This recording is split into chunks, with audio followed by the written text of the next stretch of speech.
So James Harden wants out of Houston, and he wants a spot on the Brooklyn Nets roster with Kevin Durant and Kyrie Irving.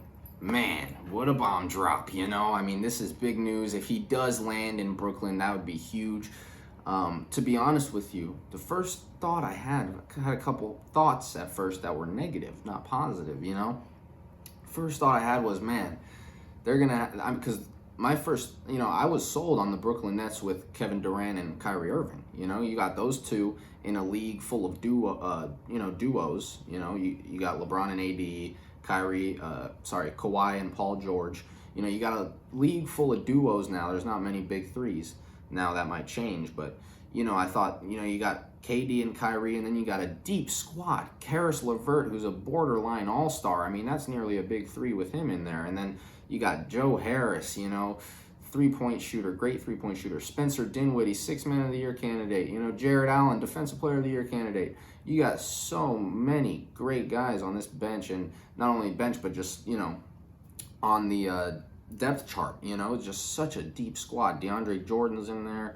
You got just so many great players, and I thought, man, these guys, gonna get it done. But, if you want James Harden, you're gonna have to get rid of some of those guys. I assume you get rid of LeVert, which, Harden isn't an improvement from LeVert for sure, but you lose on some of the depth, Hopefully you keep Joe Harris and Jared Allen. You might have to lose Dinwiddie. You probably lose a lot of draft picks, So you lose assets, you lose depth for sure. But then I thought about it, and man, the Lakers just won. They didn't have the best depth, I mean, they have good players on that depth chart too. You got Danny Green is a great player, but you got other guys too. Dwight Howard performed great. Rajon Rondo had a great playoffs. The Lakers do have good depth, but it's not like the best depth in the world. Nowhere near what the Nets have, in my opinion, and not like the depth like Milwaukee or Miami. Those teams have good depth, for the most part. Milwaukee is arguable. You don't have any great players, but a lot of good, solid guys, Denver, incredible depth. Probably better than Brooklyn even. But, my point is the Lakers won without the best depth in the league. So, star power can get it done for sure, especially in this league nowadays. Everybody is so talented. Even the worst players in the league on minimum contracts are so talented nowadays. You know what I mean? So it's like you can get by on a few minimum contracts, especially when you have the star power to make up for it. And boy, would they have the star power. I mean, you got 3 all NBA players, all NBA first and second team players even, Kyrie's second, third team here and there, Harden and KD normally first team. That's insane. That would be insane. One of the most insane big threes ever, in my opinion, and I think Harden and KD played together before. I think it'd be good. The next thought I had that was negative too was, man, if there is any big three or group of stars that would have chemistry problems, it'd be these guys, I mean, Harden was the man in Houston. The ball was stuck to his hand 20 seconds per each possession, you know what I mean? Kyrie, ball glued to his hands in Boston. That became an issue, So I was thinking, man, hopefully these, brand new head coach in Steve Nash is what's his memo as the head coach? You got Mike D'Antoni as an assistant coach.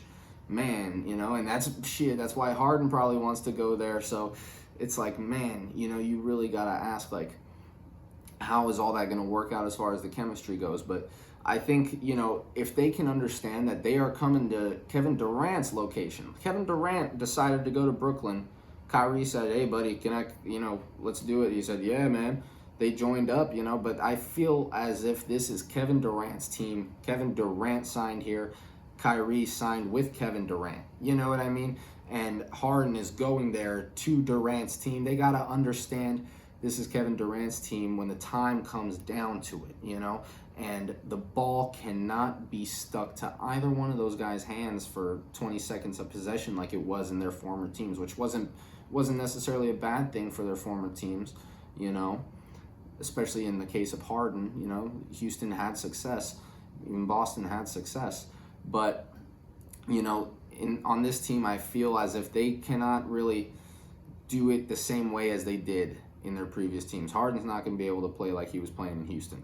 And also, with that being said, since their usage rate on offense won't be as high, they got to play harder defense, you know? I mean, you don't have the excuse of taking possessions off on defense because you're working so hard on offense anymore, you know? You got 3 superstars, the usage rate goes down on offense because you got all these guys that can do it, you know? So Harden's going to have to play better defense throughout the length of the entire game. He always plays good defense in crunch time, but it needs to be an all-game thing now that his usage rate will be down on offense. Same thing goes with Kyrie Irving. I mean, these guys, I hope I see them playing hard defense, but that's the main thing. I think it comes down to the 3 guys. You know, we'll see how Steve Nash does as a head coach, but there's a lot of unanswered questions with this team. But ultimately, I think if they can land Harden, they'll pull it all together. You know, that's just an incredible amount of talent, especially when you have killers like that. You know, Kevin Durant and Kyrie Irving are killers. You know, James Harden wouldn't have to worry about being the guy to step up in the 4th quarter every time like he was probably worried about in Houston. Maybe he wasn't. I'm just talking out of the side of my neck, but, you know, I mean, I'm sure it was, man, I got to get it done when time comes down to it. But now you got Kevin Durant, you got Kyrie, and, man, I mean, really a scary squad, you know, really a scary squad. You know, I mean, this pretty incredible. Harden's not the best player on his team, you know. He's like a top 5 player, and the same thing like with Steph Curry, like when Durant was in Golden State. Just crazy that was not the best player on the team, you know. So when that's not the best player on the team, you know you got something good going, you know. So I think they'll pull it all together. They should go for Harden. Let me know what you guys think. If you like this video, subscribe for more. Leave a like, please, if you enjoyed it, and thank you very much. Have a great day.